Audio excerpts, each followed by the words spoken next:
एक समय पहले एक पुराना घर था। उस घर की चौकीदारी अंजया नामक एक बूढ़ा आदमी करता था। अंजया अपने पोती शिरीषा के साथ रहता था। उन दोनों के अलावा और कोई नहीं था। अंजया बहुत मेहनत करता था। उम्र बढ़ने के कारण वो और कोई काम नहीं कर पाता था। लेकिन उस गांव के लोग अंजया के चौकीदारी के बारे में अजीब तरह की बातें करते थे। अरे अंजया, घर पे बैठो ना, कम से कम 4 लोगों के बीच में तो रहोगे। उस पुराने बंगलो के लिए क्या ही काम करोगे?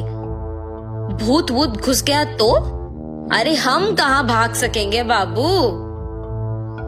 ऐसे उसे सारे गांव वाले बहुत बुरा कहते थे। इतना ही नहीं, अंजया की पोती के साथ कोई नहीं खेलता था। आज तुम पाठशाला क्यों नहीं आई पूजा? तुम्हारे बगल में बैठने के कारण मेरे माँ बाप मेरा पाठशाला ही बदल दे रहे हैं। हाँ, कम से कम साथ में खेलेंगे ना। बाप रे, माँ मार ही डालेगी मुझे। ऐसे अपमानों के साथ ही अंजया और शिरीषा कई साल बताते हैं। एक दिन जब अंजया अपमान सहन ना करने के वजह से रो रहा था, उसे बंगलो के अंदर से पायल की आवाज सुनाई देता है। अचानक उसे ऐसी आवाजें सुनाई देने पर तुरंत उठ के बंगलो की ओर देखता है। वो पायल की आवाज और कदम उसके ही ओर बढ़ते हुए सुन के कांपने लगता है। कांपते हुए अंजया को एक लड़की का आवाज सुनाई देता है। अंजया, मैं इसी घर का मालकिन गोपी लीला हूँ। इतने साल मेरे घर की देखभाल करने के लिए धन्यवाद। मुझे पता है कि तुम इस घर की चौकीदारी करने के लिए कितने अपमान सह रहे हो। माता, क्या आप सच कह रहे हो? लेकिन मुझे सिर्फ आपका आवाज सुनाई दे रहा है। आप दिख नहीं रहे हो। आप क्या भूत हैं? क्या आप मुझे मार देंगे? अंजया, नीचे तो देखो। ऐसे उस आत्मा के कहने पर जब वो नीचे देखता है तो सिर्फ उनके पैर दिखते हैं। वो पैर दिखने में बहुत ही सुंदर थे और पायल से सजे हुए थे, मगर सिर्फ उनके पैर दिखने के कारण अंजया दंग रह जाता है। डरो मत, मैं तुम्हें कुछ नहीं करूंगी। अच्छे लोगों को अच्छा करूंगी और बुरे वालों को सबक सिखाऊंगी। तुम दुखी हो, इसीलिए तुम्हारी मदद करने आई हूँ। उसकी बातें सुनकर डर के मारे अंजया कहता है, माता, पहले से ही गांव में सारे लोग यही सोच रहे हैं कि हम में भूत घुसा है। लगता है कि आप वो बात सच करने वाली है। हमें आपकी सहायता की कोई जरूरत नहीं है। कृपया मुझे छोड़ दीजिए।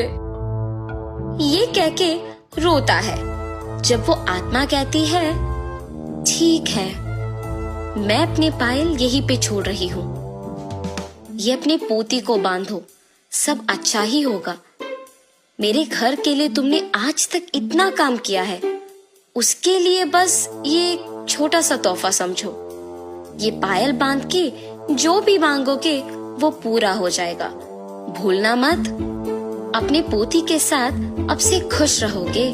अब से यहाँ आके काम करने की जरूरत नहीं पड़ेगी तुम्हें। ऐसे उन पायल को वहां छोड़ के गायब हो जाती है।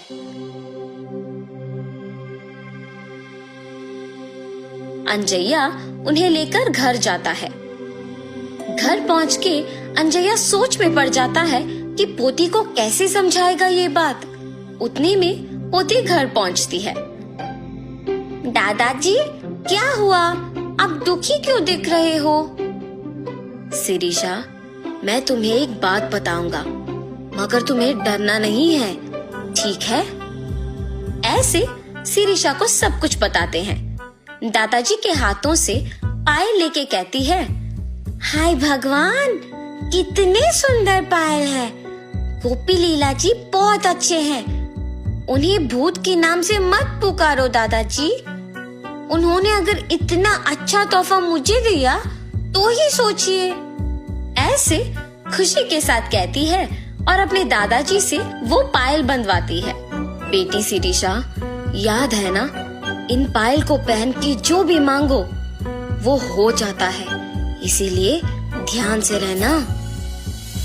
सब कुछ पता होने के बावजूद शिरीषा बिना कोई डर के साहस के साथ उन पायल को बांध के पूरा घर चलती रहती है। उस रात को शिरीषा को खिला के सुलाने के बाद अंजया भी सो जाता है। शिरीषा पायल के सहारे उड़ते हुए नीचे का सारा धरती पूरा सुंदर दिखते हुए, उसके ही साथ सारे पक्षी उड़ते हुए बादल के बीच में से हंसते हुए खेलते हुए दिखाई देता है। कितना सुंदर सा भावना है। ऐसे सोचती ही है कि उतने में उसे गोपी लीला उसके ही जैसे पायल बांध के घर में दौड़ना दिख जाता है। गोपी लीला अपने पायल को छू के कुछ सोचती है और आंख खोलते ही उसके सामने एक बड़ा सा हाथी होता है। उस पे बैठ के उसके साथ कुछ बच्चों को भी बिठा के सैर करती है। शिरीषा इस सब का यकीन नहीं कर पाती है। अचानक जाग उठती है। ये सब मेरा सपना था। हाँ माँ, सच मान के डर गई। शिरीषा की बातें सुन के अंजया भी उठता है और तब जान पाता है कि क्या हुआ। ये सच है बेटी, वो पायल वाकई ही शक्तिशाली है। हमारे जीवन को बदलने के लिए, इतने साल के हमारे काम के लिए कृतज्ञ होके गोपी लीला जी ने इसे तोहफा के रूप में हमें दिया। अब ये तुम्हारे हाथों में है। तुम्हें जो मांगना है मांगो, लेकिन बुरा नाम मत लाना बस।